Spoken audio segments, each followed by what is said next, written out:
Alrighty, welcome to Nature's Neighbor. I am your host, Melanie Blankenship, and I am in the studio here in Paso Robles on this beautiful June 23rd, 2025 day. I am the host of Nature's Neighbor. Our normal co-host, Josh Carmichael, is not here today because he's out doing another pop-up. I think his therapy is being in the kitchen. And so I think he needed a little therapy today. So he's doing a pop-up, another tapas style meal for the families and people in Los Osos. So if you're in those areas, go join Josh. He's out there at I forget the Hazard Restaurant. Thank you, Miguel. Hazard Restaurant. He's doing this pop-up. Reach out to him, and he should be back next week, and we'll be back to normal. But there's somebody in this studio with me as a guest. I reached out to them at the end of last week because, as some of you know, some of you might not know, I do sit as an appointed member of RAC, Water Resource Advisory Committee for the San Luis Obispo County Supervisors. I've sat in that appointed position for John Pashong, our supervisor's first term, and then now a second term. I'm still there. I tried to resign from that position, but we're struggling in finding somebody else that would want to take that position. And John felt that he needed a voice at that table, and well, here I'm still at that table. I joke around, and I'm just going to put it out there that I thought John and I were friends, but putting me back at that position, I don't know if we are. So just joking, John. But at the same time, water is life. Water is so incredibly important than what most people just think simply. But with that topic, it is going to be a water discussion today because I have in the studio with me, Bruce. You know that I didn't even get your last name. I'm already calling you Bruce the Nazi Waterman, right. Because, your organization has its name. But the moment I started talking to you, it was a natural, just Bruce knows water and he knows Nacimiento. And what an awesome representation to your board. So introduce yourself and let everybody know who you are. Okay, I am Bruce McFadden. I am a NARMAC board member. NARMAC is NRWMAC, which stands for Nacimiento Regional Water Management Advisory Committee. And our website is nrwmac.org. So I'm a board member for Heritage Ranch up at Lake Nacimiento. We have, I think, roughly 9 lake communities around the lake. More on the South Shore, I think 5 on the South Shore, 4 on the North Shore. And we have at least one board member from each lake community. So there's 13 of us on the NARMAC board. We meet the last Thursday of every month at 6 o'clock. Location in Heritage Ranch? Actually, we used to do it before COVID. We'd find a restaurant here in Paso Robles, and we'd meet. That way we could see each other. Good and bad. With COVID, we couldn't do that. So, and some people were driving. So now we do it via Zoom. Oh, okay. So it saves driving for those little ways away. Most people from the lake, we just pull a lawn chair up and go to the point. I did that yesterday. That's where this meeting should be taking place. And hey, you'd get a lot new members, I bet. I'm in. That's a good idea. Great idea. Yeah. So, the point is the very tip point of Heritage Ranch. You go down to the launch ramp in Heritage Ranch, and everybody, back when we used to live there, my husband and I, we always say, friends, neighbors in that community, we'd meet about 6:30. Have a cocktail or a snack and watch the sunset and watch watch the lake rise and fall, right? At the point at Heritage. So there you go. There's so much to me about that lake. So that's where, it's important, Zoom. So they people that would want to be a part of your meeting, you would have to just reach out, and then you guys would send them the Zoom link. Yes. Yeah, we're meeting this Thursday coming up. For my community, Heritage, I send it out via Nextdoor, and I have an email base that I send out. And, we'll get sometimes 2 or 3 guests in, sometimes not, but it's open to anybody. And honestly, there's nothing off the table that people can't ask. And we encourage them to join our meetings. That way you get to see it, hear it firsthand. What goes on? What do they do? What do they talk about? What's going on? So since you're on the board specifically as a representation for Heritage, let's talk about that, because most people turn on the tap and have no idea where their water comes from, right? Correct. I mean, obviously Heritage, you guys can assume it's coming from Nacimiento.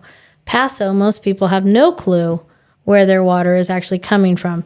And I realized that when we've had the basin conversations, people are saying, well, I don't live over the basin. I live in downtown Paso, so I'm not going to get that fee. And I would have to explain to them, you realize the wells that are being pumped right now to fill the municipality are coming from that source. And they're like, That's right. oh, so I am a part. Yes, you're a part of it. So, people, don't realize, I don't think at times, that your municipality, because Heritage is a community. Exactly. And a municipality means you have a water district within that community. We are a community services district. Yeah. And exactly.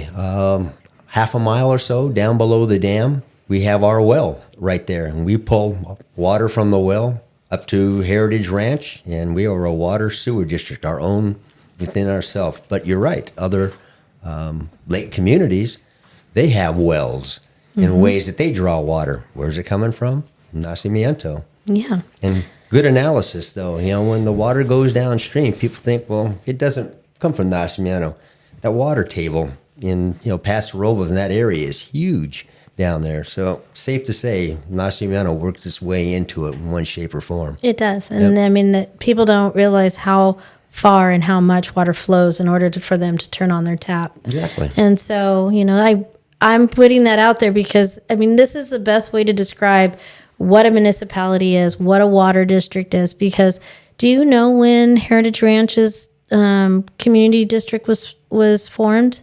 Do you know that? I'm guessing somewhere probably early 70s, I think, because we're having kind of now infrastructure, issues to deal with. And probably 40, 50 years that we're dealing with. And, over the course of time, now things have to be fixed, replaced, et cetera, et cetera. Speaking of, water and sewer, I'm just going to give you another little funny reminder inside of my experiences of Lake Road and Nacimiento.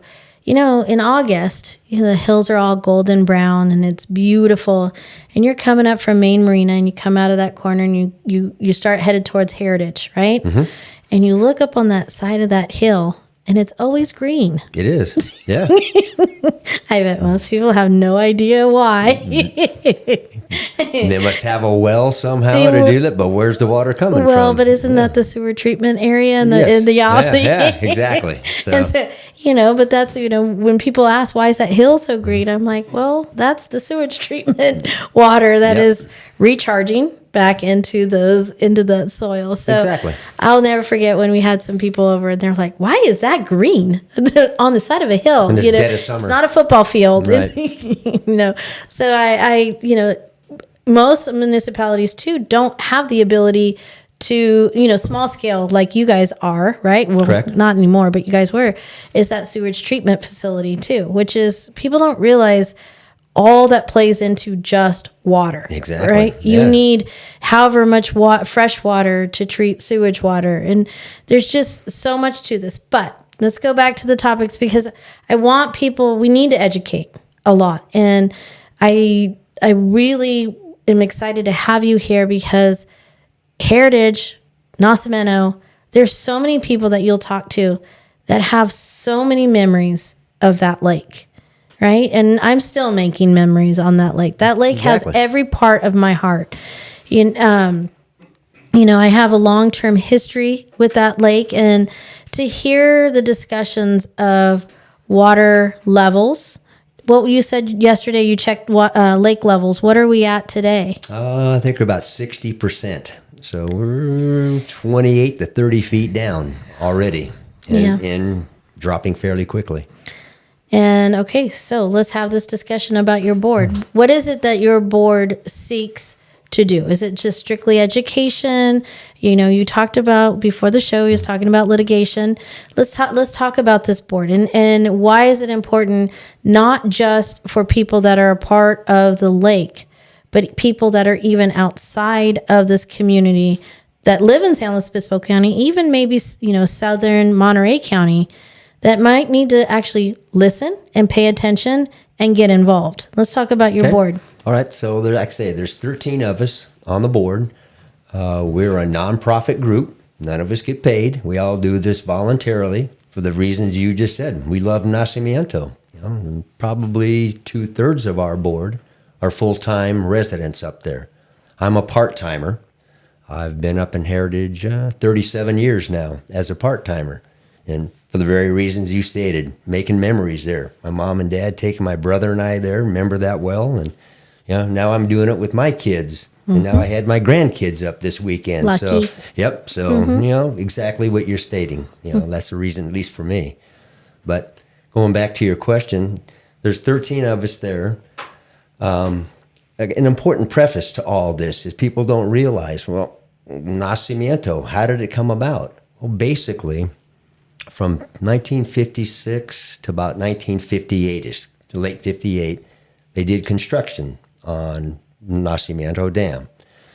It was prefaced on 4 things, all being equal in weight. One did not carry more weight than another. It was 25, 25, 25, 25% across the board.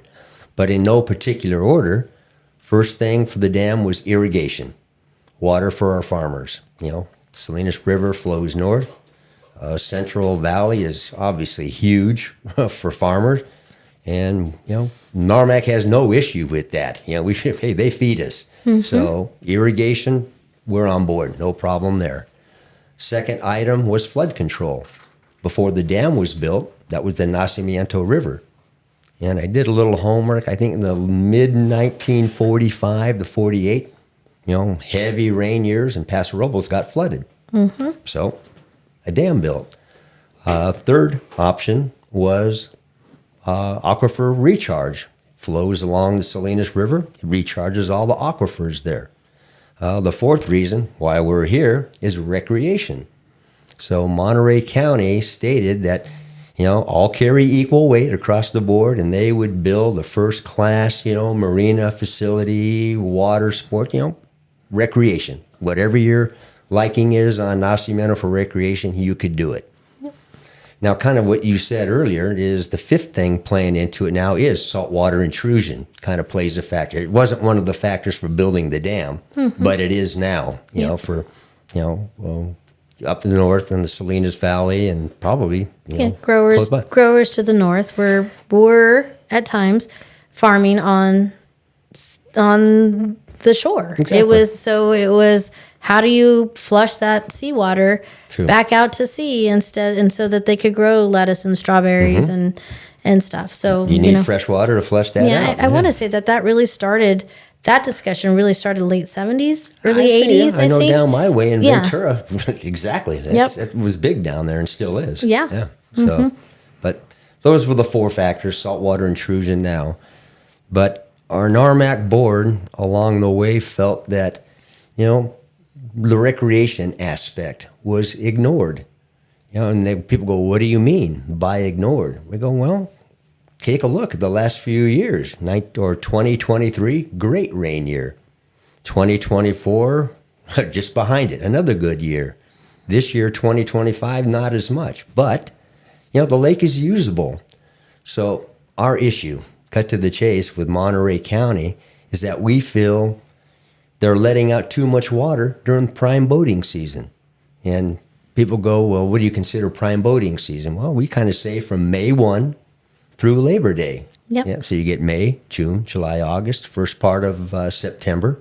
And we say that's prime boating time.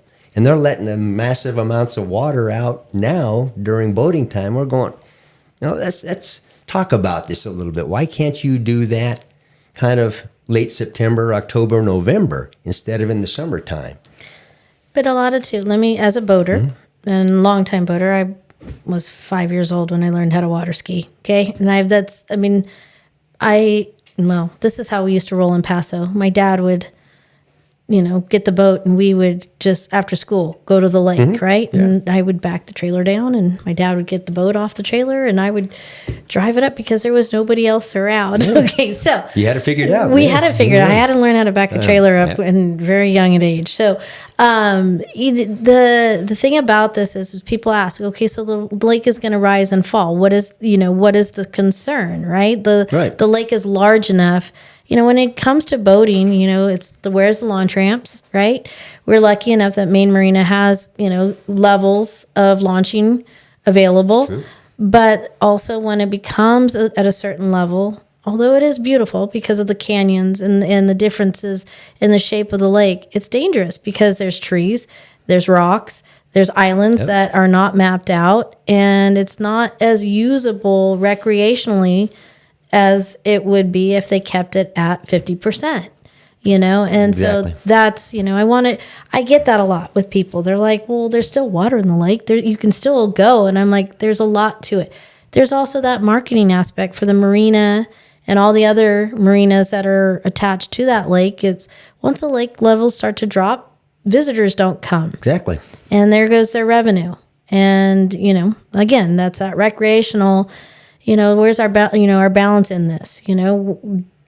Do we really need to drop the lake that much? Well, good. Your point that you made is that 23, 24, lake was full. So even though they were letting out a little more water those years than they are currently now, and people go, what about this water release schedule for 2025? And we're going, it's not good, but we've had worse, release schedules in the past. But if it was full or near full, people would come back 3 weeks later, and they go, it's down a little bit, but still plenty of water. Nothing. You can see it. Exactly. You can see and that. And they go, nothing to worry about. But in a case like 2025, and a good point you make is if you don't know the lake real well and water is dropping, and it's dropping fairly quickly now, there's hazards out there. And you have to know where to go and where not to.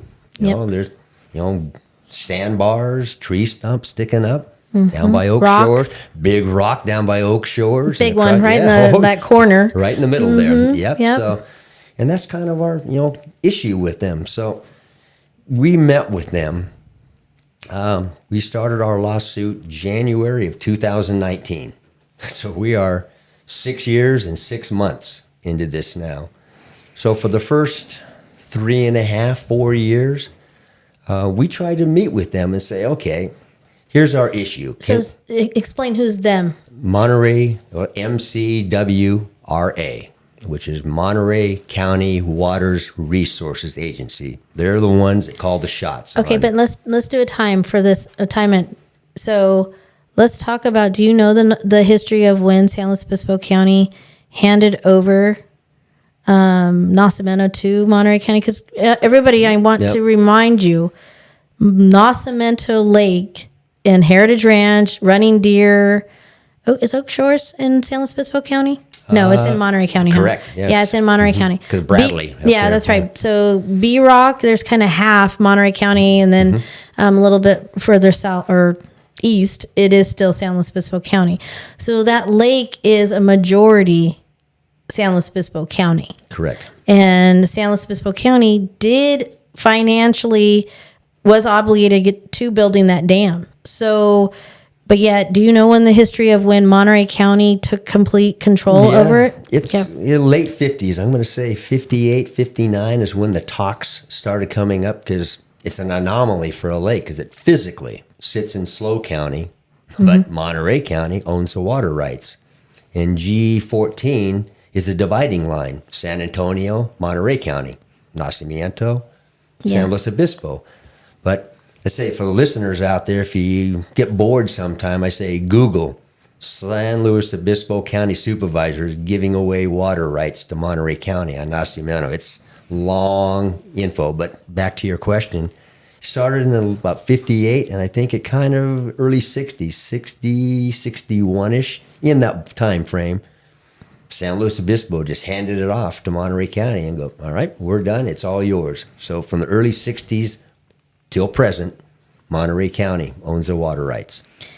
Wow. Okay. So now let's go back to when you say you've been in litigation with Monterey County, you can do your acronyms because that was a Monterey County board since 2019, and you guys Correct. are in litigation with them about lake levels. Correct. Okay. Recreation water. Recreation Right. water. Yeah, that 25% that is Right. supposed to be guaranteed. So, okay, keep going. So, Yep. So what we started with them is kind of what we just talked about earlier. Is, why are you letting it so much? We get heavy rains, and all of a sudden in April, like this year, like 360, 365, and still haven't even got into boating season really yet. So we met with them or tried to meet with them up to COVID, could not during COVID time, but shortly after. So about 2 years up to COVID, about a year or so after, saying, come on, let's talk about this. Can we have come sort of resolution where instead of the releases being heavy during boating season, pinch it back during boating season, and then after Labor Day, pretty much, all bets are off. Open it up, for the farmers then. We met physically, probably with them, I think 8 or 9 times before COVID and after. And going, well, you're an entity, we're an entity, we can come to some sort of resolution. We could not. And we tried our darndest with several of our board members sitting in and going, come on, common sense. So do they actually put out a schedule that says we're going to release this percentage on this do. day? Okay. Yep. When does that actually come out? Normally, the first part of April, they put that out. And if you go to the MCWRA website, there will be a document. You can hit that, and it'll say 2025 Nacimiento San Antone water release schedule. Awesome. 'Cause people ask that all the time. Yep, it's right on their site. And they set that in April, and then that's what they stick to through the rest of the the year. Okay, so do they have any type of claim of what it's based on? Is it based on where the lake level is at that time, or is there actually documentation that says that we're going to release it because this is what we need for our irrigation? Mm-hmm. And what was the other one? Irrigate, because we're recreational. Right. And then, aquifer recharge. Our aquifer recharge and irrigation. Right, Yeah. correct.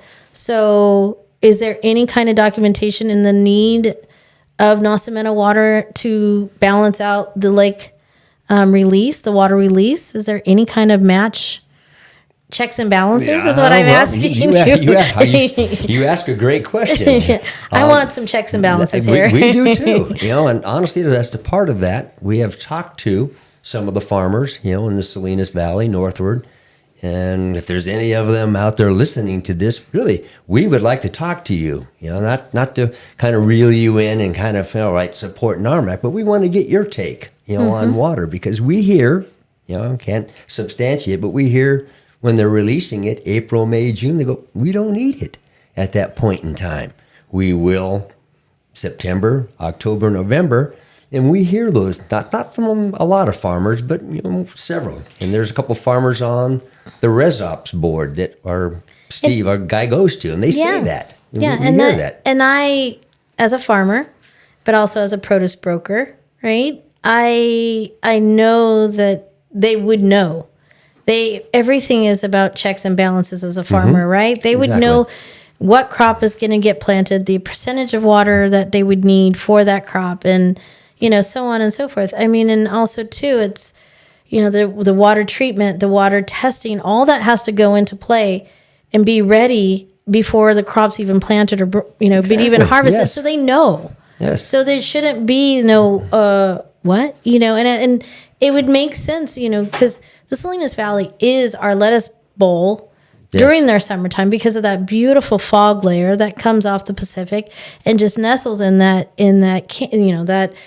beautiful valley. But at the same time, it's not a very big, heavily irrigated valley. Right. So, and to the north, you're starting to see, like in San Ardo, King City, those areas are starting to get more row cropping because it's definitely. Yes. But at the same time, they have wells, they have catch ponds, they have ways that they have to manage and use their water.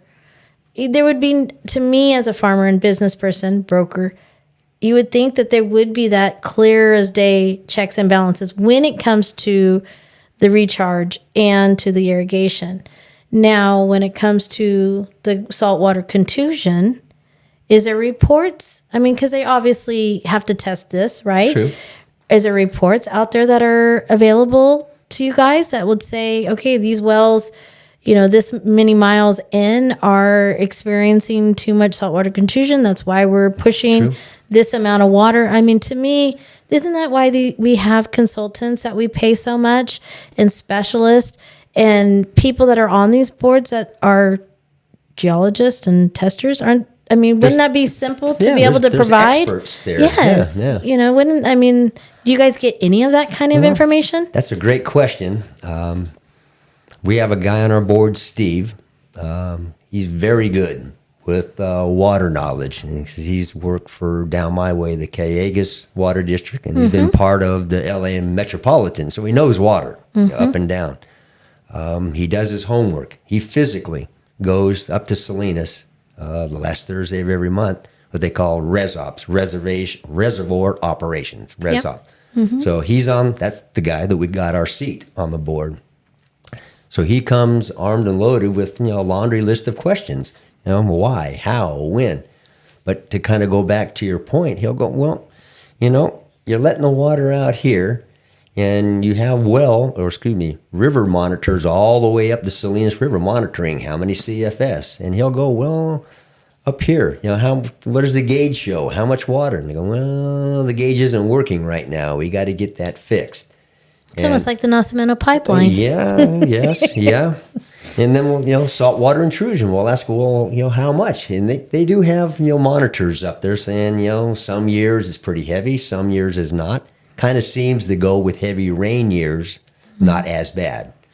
Dry or really very little rainfall years, saltwater intrusion. But yes, they do. They give us information on that. But we're really concerned about, if the farmers are telling us, or at least kind of saying that, it's still beginning of spring, April here, May, June, don't need the water. Can you pinch it down a little bit, for us, for the recreation value? And then when the farmers need it, when it gets late summer, early fall, September, October, November, give it to them. Because they do now. The farmers up north of the Salinas River Diversion Facility called SRDF. Right now we'll say, okay, I don't know, I'm just throwing a number out. I need 10 acre feet of water. And Monterey County will give it to them on that. But it's the Salinas Diversion, where's that water going? Well, that's a great question too.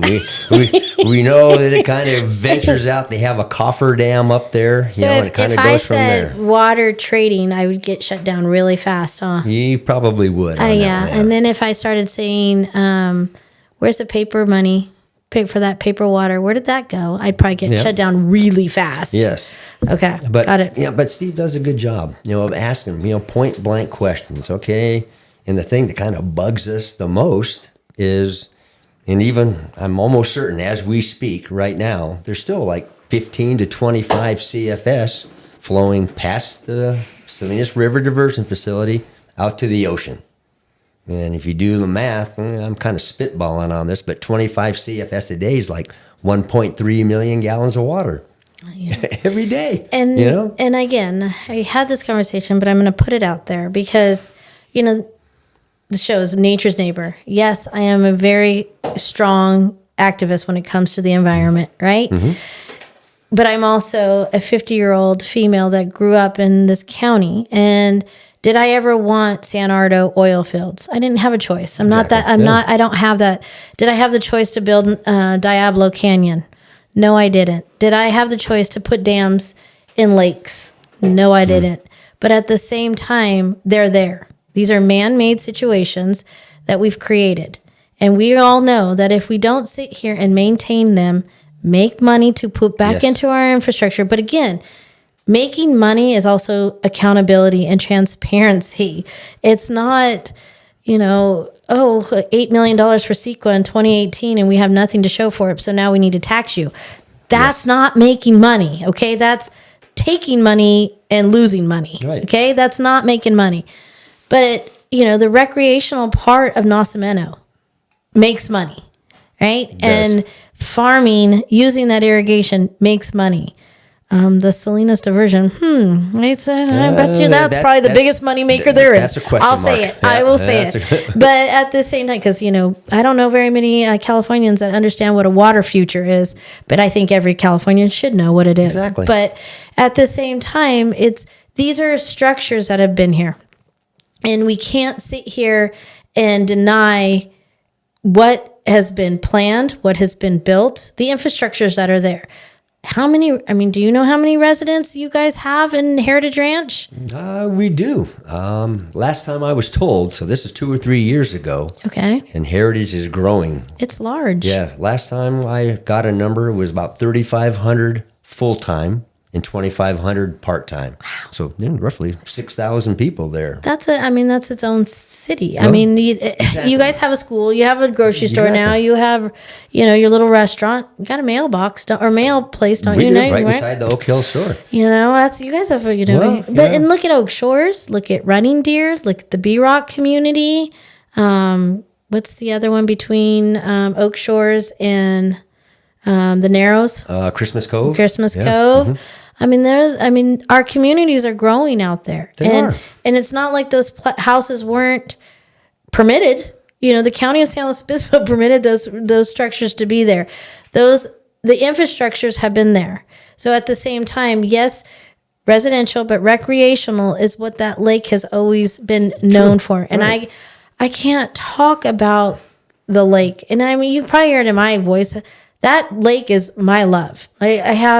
That lake is in my will. Okay. So when I die, that's where I'm going. Well, Okay. exactly. So My kids or grandkids do the same thing. my husband has to come with me because, there's so much to be said about him water skiing, on that lake where my heart was. True. He won me over by that because I was like, oh, we can live our life on Nacimiento. All good. He's like, yeah. I'm like, you're the pick. Yep. So at the same time, we have to be able to allow what was already set for this. Well, and yes. there's change that happens, yes, but what are we changing for? Only for some to make money on it and then wipe away the ideas of all the other residents, all the other guarantees that it's had already? Like, something's got to change. Something's got to stop and be able to stick to what is already been agreed on, exactly. What's already been paid for. And we don't need to pay for it over and over again with litigation, but it seems like that's kind of what everything goes to, Exactly. right? The Paso Water Basin. Everybody talks about the protest and the Prop 218. Prop 218 is a prop that we passed as voters that gives us the right to protest a fee, right? It's not, we can't get rid of the structure or the mandates of what the GSA built, but we're going to be able to protest that fee. Gives you a voice of opposition. It's a voice of All right. opposition with the fee. But at the same time, it's not going to go away. So we have to pay attention and we have to understand what's at stake here. And at the same time, being a multi-generational person of San Luis Obispo County, what is the biggest comment that people have around here is, how do we afford to continue to live here? My dream is that my children are going to be able to be me and be able to stay here, raise their families here, and I get to be a part of everything until I pass on. But things like this of not paying attention to this water infrastructure is where the cost of living continuously goes up with mismanagement of this, where this is the ideas of where it's making it too expensive to be here. It does. And so when you say I don't pay attention to this or you don't know, then you cannot complain that it's too expensive here, because it's now or never in a sense. Pay attention, people. Understanding that, CEQA, which is Sustainable Integrated Groundwater Management, that the state of California forced upon us in 2018. The biggest thing about their, giving us, our county, so much millions of dollars to go out and do studies was rainwater capture. Everything to sell that dumb bill, but I'm going to say it because it's my show, I can't.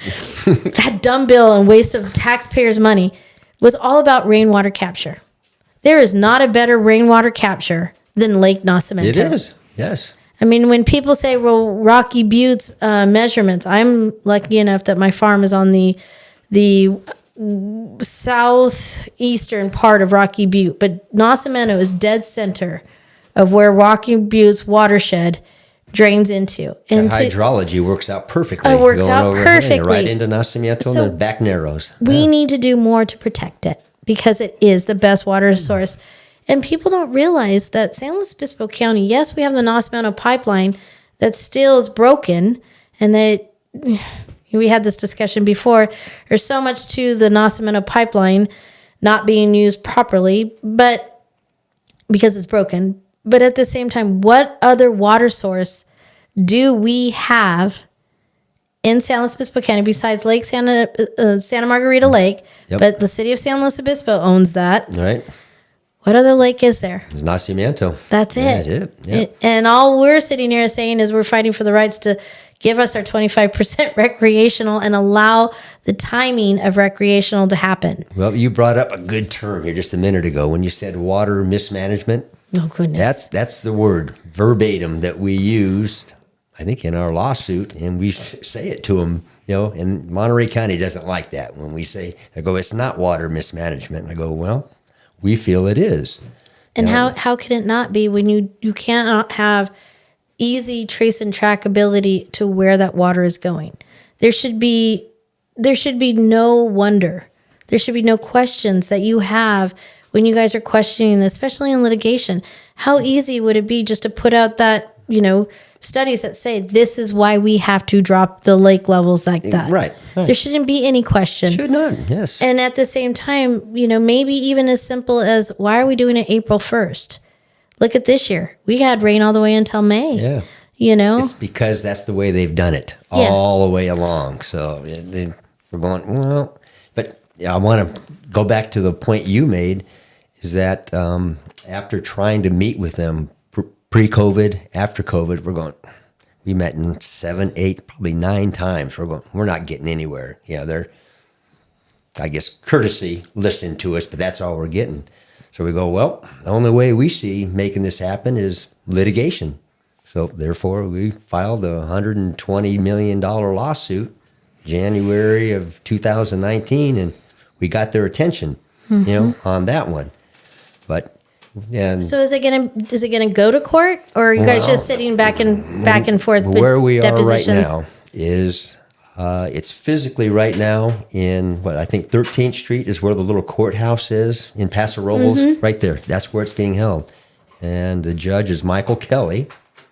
That's kind of funny so your guys' lawsuit against Monterey County is in San Luis Obispo County courthouses, right? Yes. Okay, so the quiet title, people that, filed quiet title back when CEQA 2018 and when the county of San Luis Obispo then wanted to take over the basin, when quiet title was filed where everybody, property owners wanted to sue for the rights of the water underneath their property lines belonged to them, not to the county of San Luis Obispo.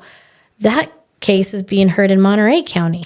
Well, excuse me. Interesting how this came about. Real short, it was when we filed the lawsuit. The attorneys came back for them and go, well, show harm. Where's your defendants? On this. In order to have a litigation, you got to have some substance to it. So we had 3 people around that were Lake Nacimiento property owners and or business people step forward, and the court said, yes, there's enough here for litigation. So that was kind of what I call small win number 1 for us. So we go, okay, we're in the game with litigation. Fast forward probably close to a year, Monterey County comes back and goes, well, we're going to want to have this held if there is a court in Monterey County. And we're going, no. We want this in San Luis Obispo County. Where the water is. Exactly, where it is. So we went back and forth on that. But they wanted it up there, and we're kind of saying, no, we don't want that in, quote, your home court. We want it down here with ours. So we got that win. So 2. 2 wins. Third one came up, and Monterey County goes, okay, if you want to go to court, we're going to kind of take all this to the State Water Board, where all this ends up. Honestly, that was kind of a win for them on that because we really didn't want to go to the State Water Board right out of the chute on this. So we kind of thought, well, we're a little shell shocked on that and go, let's put our thoughts together and convene here in a couple of weeks. And we all kind of go, this might be the best thing for us after all, because now we can kind of state our case right to where all this goes. To the source, right. yeah. So technically, it was a win for Monterey County. But at the end, we're going, that kind of directed us and fast forwarded us to where we want to go.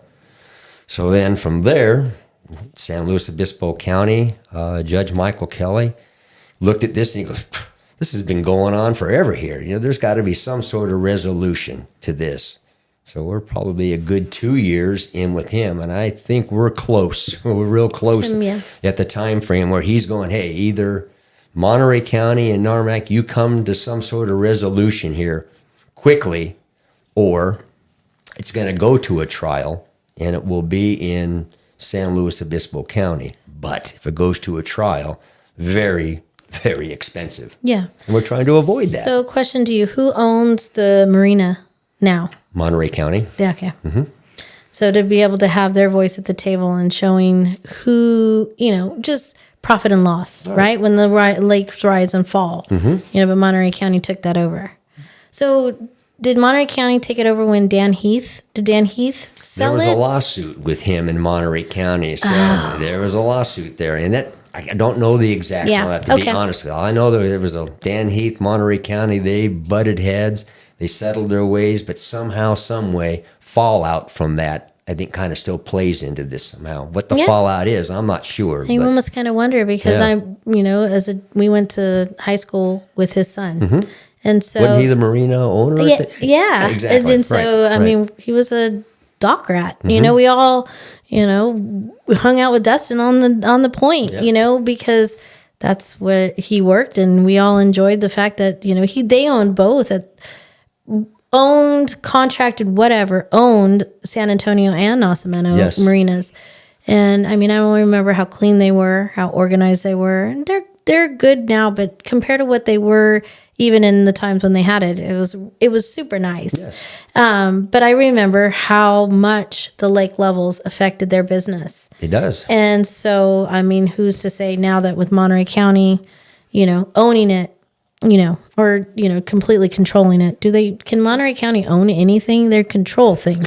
They don't own things. They control things. So good point you make. They don't own the water. Yeah, we control we own it, but they control the water. Yes, and when are California citizens going to take back ownership of what we've been paying for a really long time? In a small way, that's what we're trying to do. That's what you're trying to do. Yeah, but you brought up a point, and I just want to make sure the listeners, people go, well, recreation water, what do you mean? And the obvious comment I get is boating, water sports. And I go, yeah, that's probably the largest aspect to it too, but I go, recreation is all encompassing. Yep. It's that.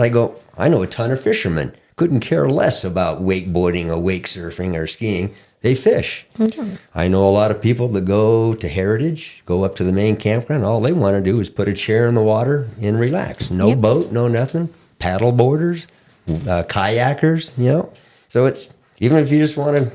Swimmers. Just float on a tube out there. I mean, San Antonio has wildflower, but I mean, there would be no reason why Nacimiento, if we kept the lake levels better, events could take place a lot more organized at Nacimiento, because the lake is beautiful, but people struggle coordinating things because of the way that the lake levels rise and fall. You made the great point that it captures a lot, but also it's so big that it can release a lot. Exactly, and people don't realize too that we talked about this again too before the show, but I want to point this out because so many people do not know this. But okay, so people own their land, right? So not all do. Not all do, right. but people, all properties that are on the lake, right? Mm-hmm. Let's talk about the properties that are on the lake. Yes, you have CC&Rs if you're within a community, but you own the land that your house is there. Soil is yours. Correct. The moment the water is there, you don't have property rights to that land. So the state of California, the moment water is there, state of California has the rights to that. You don't have the rights to it. The moment the water goes away, there's your soil. But at the same time, where's your water rights when you have no water? And that's my question has always been. So the state of California owns the water, but it's on my property, but then it goes away. I have no water. So I constantly just put this question out to people because people do not understand how controlled water is already. Right. But at the same time, water's life. If you can't turn on your tap, how are you going to continue to live in your home? You know what I mean? And this is that many people just in Heritage, but then there's all these other little communities that are part-time, but there's a lot of full-time people out there now. Yes. And I'm seeing that Camp Roberts and Fort Hunter Leggett are building population again. That's when a lot of those residents are full-time is when, the job opportunities are going on. And we're seeing a lot of traffic on G8 going back and forth. So you're definitely seeing that. So this is, again, what is so important to understand that it's not just a lake, people. It's not just, a destination. I am still shocked of how many people that live in this community that have never been out there. Yeah. I'm going to tell you, honestly, you're missing out. But at the same time, Bruce, let's talk more about your organization because people do need to get involved. People also need to understand that litigation is very expensive and I know so many people that want to complain about the lake levels, but complaining gets you where? Nowhere. Exactly. Yeah. So let's show up. Let's participate. Let's be a part of it. And, money talks. Everything else walks. So I see that you guys are asking for donations. We are. Because litigation is not cheap. So give out all that information so that people can. Certainly. Again, our website is nrwmac.org and narmac.org. And there's a link, about 5 or 6 links at the top of the page. Homepage, lake levels, about us, leadership, facts, etc., knowledge base. There's links on there to donate and to answer your question point blank. Up to this point, the money that we've raised, and we're transparent. We don't hold anything back. I think up to last end of July, we had raised about $345,000. Right on. So a good chunk of change, but that's been over the course of about 4 or 5 years, and it kind of goes in spurts. When you put something out, people will respond, but. You are correct. Last April of 25, we sent out a little over 6,000 direct mailings. So NARMAC, we kind of go, well, we're going to have to spend a little money to make some money. So we went round and round on that a little bit. But, the consensus was, selling T-shirts and sweatshirts is nice, and we make money on it. But that's the cost of doing business. Yeah, it's not going to get it done, No. And so we have to go to donors. So we sent them out. Probably some of you listening may have received that. But our point to it was, we know around the lake, here in Paso, people know about Nacimiento and probably have heard of NARMAC. But we also know Kern County, Monterey County, Santa Barbara, SLO, Ventura. There's probably times 2 or 3 of that amount. They go, NARMAC, what are you guys all about? What's that mean? Which takes me to people go, well, recreation. What is it you guys want? What's your end game on this? And we go, well, again, I'll say up front, it all depends on Mother Nature and rain. If we're lucky like 23 or 24, we start high and we're going to go all season and into the next year. If not, Mother Nature's going to dictate. But our thing is, it doesn't have to be a full lake. We love it when it is, but those of you that have been Nacimiento know that's kind of in the minority instead of the majority of full lake. I don't like when we're up in the trees. Yeah, exactly. But we use the term, it has to be a usable lake. And when we say usable, we mean usable for all 9 lake communities around the lake, South Shore, Heritage, North Shore, all the way down to Christmas Cove, so that their launch ramps are usable. And the thing is part of our litigation, we're going, well, shoot, Monterey County says at 30% lake level, all community launch ramps are usable. No, they're not. 100%. Oak Shores is out, right? I know Oak Shores is Heritage. out. Heritage is cool. Yeah. Yeah, you're launching in about 3 feet of water. Yeah. When it's at 30%, and they keep sticking to that 30%. We go, no, it is not. No. So our end game, to be real honest on this, is we want whatever Mother Nature provides for that year. Water for recreation, whatever your liking to Nacimiento is, May 1 through Labor Day of every year. And we call it kind of the 40% rule. So instead of them saying, yeah, you're good at 30, we go, nah, that's part of our litigation and talking to them. We want you to bump that up to 40%, where now all lake community launch ramps are usable, not a lot of water. And if you've been on Nacimiento, when you start to get down there, the hazards and all that start to show, but you can still launch, you can still use your launch ramp, and be careful where you go, but the lake is usable. It's still recreational. Right, and that's what we want. Yeah, we're just kind of like banging our head on the wall going, you're an entity, why can't we come to some common ground on this? And we're about in the final stages of meeting face to face to see if we can hammer something out. So you guys have 13 members on your board. Correct. Are you guys looking for more board members? Yes. For example, Christmas Cove. Okay. Me and the board have been trying to find somebody to represent it. Exactly. We need somebody for Christmas Cove. Do you know how many people don't realize that all the coves are named? Exactly. Yeah, they go, what do you mean Christmas Cove? Yeah. They go, well, you got to go buy it. It's the one on the right. Keep going, north. Exactly. Yeah. Yes, to answer your question directly, Christmas Cove, we've been trying, but no takers yet. Lands Inn, the one that they rent, right in Running Deer. So right before you get to Running Deer. Correct. And we're going, we need a board member there. So we kind of figure, going back, that we want to get the word out with the direct mailings, the publicity, fundraising, media blitz that we just sent out. We want to continue that. We want to keep this thing going and try to bring it out to, people that have never heard of us. And we need a big barge. That's be a part. Exactly. I won't be able to launch this if you don't be a part. Yeah. It's like something like just to bang the drums. And of course, we're going to share this massive and be a part, put your website out there. Invite people just to be knowledgeable. If they ever want the choice to be able to go and use and enjoy Lake Nacimiento. I mean, we have how many lakes out there, but how many are still recreational? I know Bass Lake. Okay, Bass Lake is a good example, but it's owned by PG&E. People don't realize that Bass Lake is owned by PG&E. So they allow it to be recreational, but then they drain it every year. That's what I've heard. I've never been to that. Yeah, up the and best down. 4th of July parade, 4th of July fireworks. But they drain it. They drain the whole entire lake. But guess what? Not until after Labor Day. Yeah. So they let it all recreation. They make their money recreational, and then they drain it and they use it for hydroelectric. And so, PG&E owns it. So at the same time, Monterey County, there's ways that they could be doing this differently. All of us that have been seeing things, and again, maybe we need a Salinas Valley farmer to be on the voice of reason here, and so I'm inviting. I know there's a few that actually live.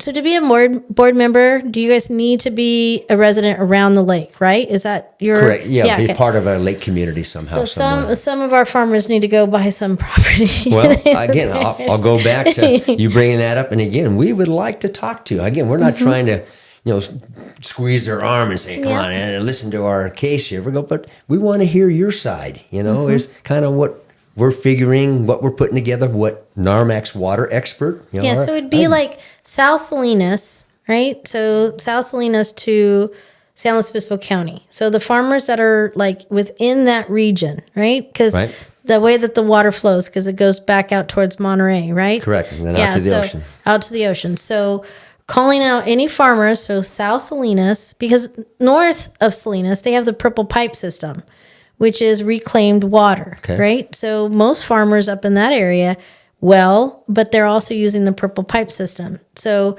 I've always scratched my head why San Luis Obispo County, with all of our vineyards and our trees, and I mean, the example of, how sewage can be used safely and properly is Nacimiento or Heritage's Hill. You know what I mean? It's treated and it's clean, and it's, you're not growing row crops. They're doing perennials. They're doing hardscape stuff. So, irrigation for, things that you're not going to eat, orchards, vines.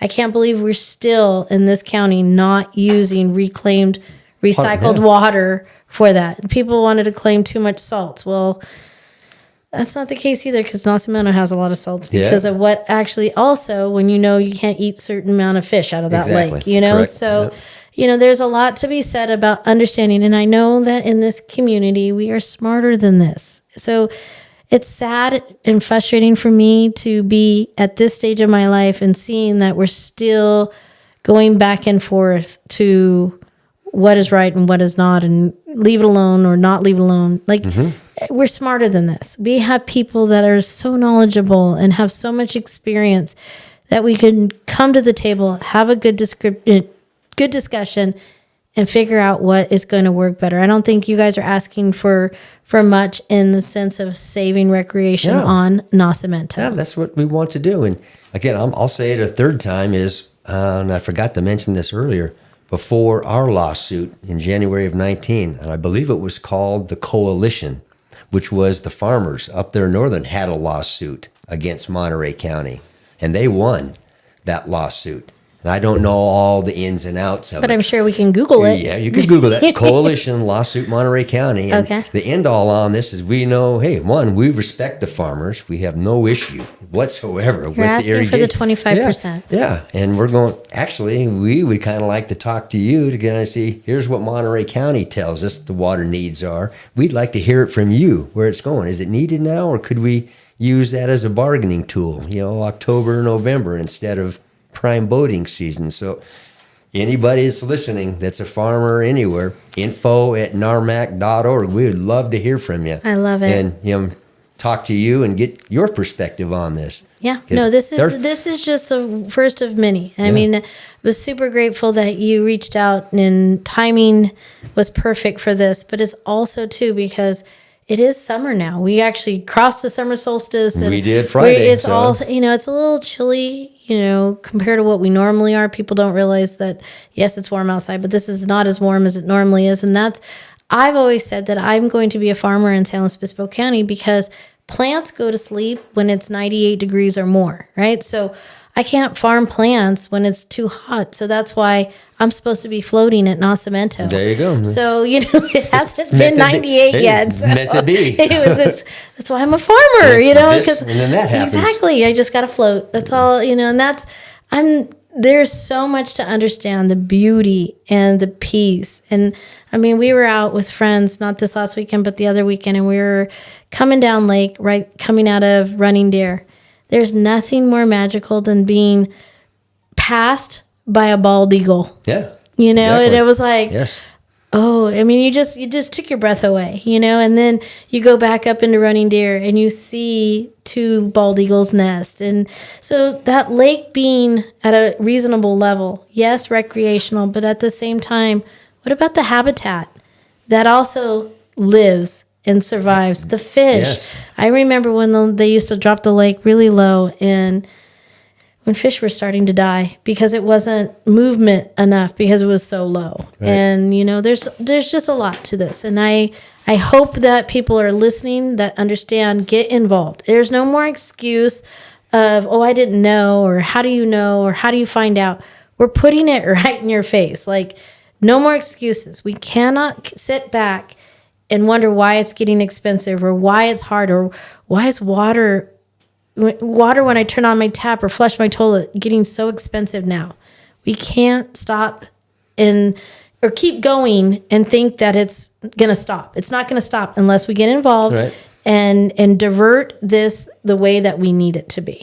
Yeah, exactly. You're either inactive or proactive. We need accountability. Yeah, and we're proactive. We say we represent everybody around there, around the lake, and property owners that live in Santa Barbara. We know there's people from Monterey that come down here and use the lake. Even though you're in Monterey County, we want to reach out and say, hey, listen to us. There's honestly, if people go to that NARMAC or info@narmac.org, there's no question off the table that they can't ask and go, well, why is this happening? And if you email like you did and we responded back to you, somebody from NARMAC that's knowledgeable on that subject will get back to you and give you a point blank, honest, transparent answer. So the reason why I reached out was just because there's so much talk about water, right? And I'm in San Luis constantly at these meetings, I do a lot of them on Zoom because I work too.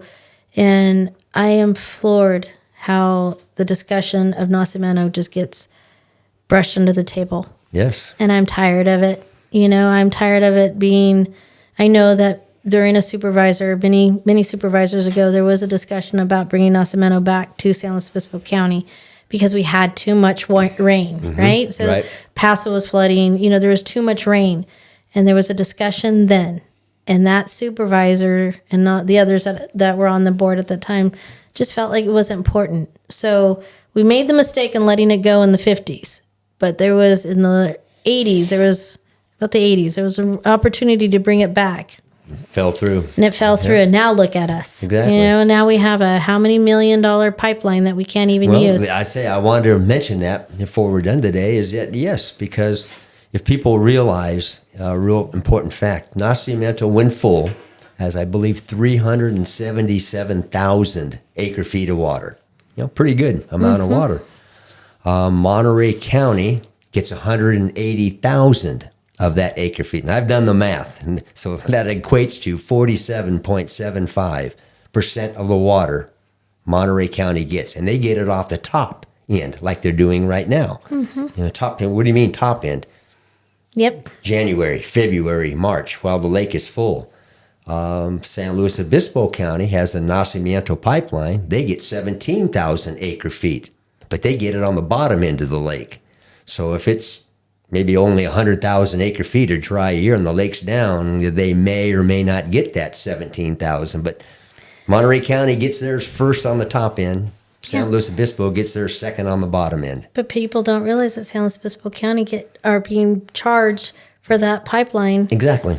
And whether we get it or not. Does any of this make sense? Yeah, and then it broke this year. And it broke this year. And, yes, it goes to Templeton, but it's supposed to go to San Luis. Obispo. Yeah. And, there's, the city of Paso continues to grow, but yet we need water. And yet we're going to grow and we're not going to protect the best recreation that Paso Robles had. Not everybody wants to go to a winery, although at times that's what we do in the wintertime. But in the summer when it's 98 degrees, it's too hot to drink wine. You got to go to enjoy the lake. Well, you're a perfect example. You live here full time, so you have seen over the course of time Paso Robles here growing and all the surrounding areas. Because I remember 88 when I bought my first place coming up here in Paso Robles was maybe 14,000 people.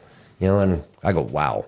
Every time I come up here, that wasn't here before. That wasn't here before. That wasn't here before. But what do they build? What do they need? I know. Water. They need water for all this. So just a disclosure, my husband and I, we weren't married at the time. 1994 is when we bought our first house at Heritage Ranch.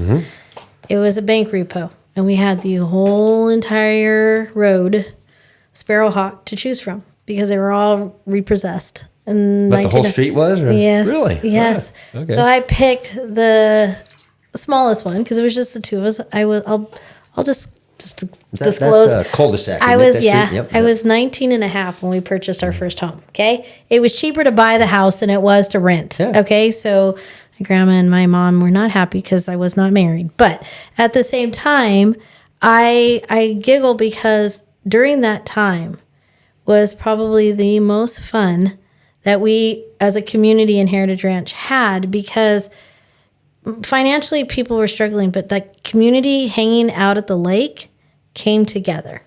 Yes. The people that were a part of Heritage Ranch at that time, we were all still close.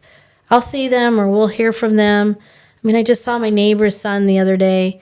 I mean, he's my age, but he was, a couple years younger. He comes up and grabs me, hugs me. Melanie, do you remember Heritage? I mean, it's like no time has passed. Yeah. And memories. Yes, and every night, we get our dinners and we go down to the lake and have dinner with, once it was warm and it wasn't raining, right? That's what everybody met there. Everybody knew who needed help. Everybody knew how to take care of each other, and that community in itself is just so much, and it is all based because of Lake Nacimiento. Exactly. I can't speak for all the other lake communities, but you're 100% correct on that. Heritage Ranch, where do you go? Hang out at the point. And I'm sure saying the same thing you would. You go down there, you meet somebody new. Yep. Every time you go down, you make a new friend.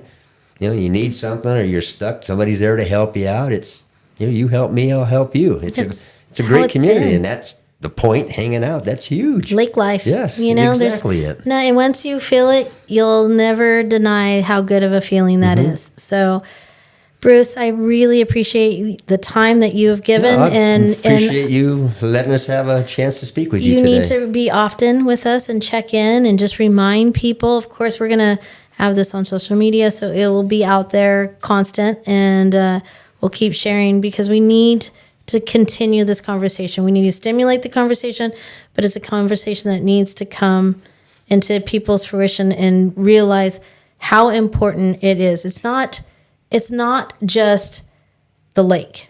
It is the way of life. It is what you're paying for, and it is water. Water is life. It's a lifestyle. It is. I say So probably no different than anybody else. Man, summertime is my best time. I love it, but I like coming up in the wintertime too. Sometimes So beautiful, and it's all green. A little chilly, green, light a fire in the fireplace, and I go, I'm in hog's heaven up there. So No, we used to get our rain slickers on and go to the point and watch lake rise. yes, And yes. I'm not kidding. There's times in our simple storms you can watch the lake rise. Okay, so there's nothing more beautiful than that, and the wildlife that is in the wintertime when it's quiet. There's just nothing. I'll give you a fact on this one. So, very first place that I bought it from a gentleman in a older couple in Camarillo, of California, and former mayor of Camarillo, and he was the chief hydrologist for Ventura County. So he knows water, and he was, I think, the 5th or 6th person to build up in Heritage. So Wow. we bought his house. But anyhow, great people. We spent 2 hours just yakking away, and about the last hour doing the deal, because they owned That's it free and awesome. clear. But anyhow, before I left, I always wondered, how much rain does it take to raise the lake up there? And I remember his name, Bob.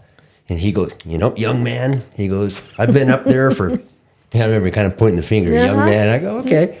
I think at that point in time, he'd been up there 22 years, one of the very first. So he knew the lay of the land up there. And I remember Northwork. I remember him telling me, once the ground is saturated, you've had a couple good rains in a row, it's not soaking in the ground and you got runoff. Not an exact science, so I want to be clear on that. Not exact, but plus minus every inch of rain up there raises that lake about 8 feet.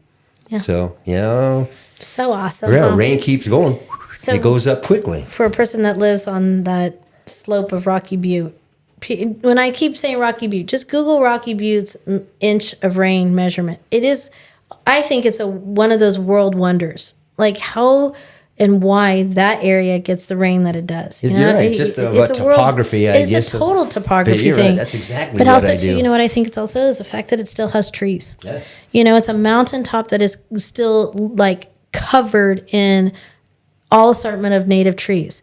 It hasn't been removed of trees, and I do believe that trees make it rain. Mm-hmm. So there's that, but that's when we would sit there and watch the lake rise.